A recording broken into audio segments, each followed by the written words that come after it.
This free step-by-step video comes to you directly from Haynes. You can complete more than 200 jobs on this vehicle when you purchase the complete Haynes online manual at haynes.com. Pull the wiper arm away from the screen until it locks. Squeeze together the clip each side and detach the blade from the hook on the end of the arm.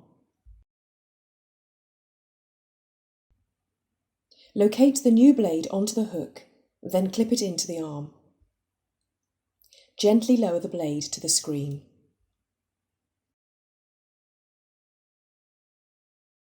Pull the arm from the screen, then rotate the blade 90 degrees and prise it from the arm.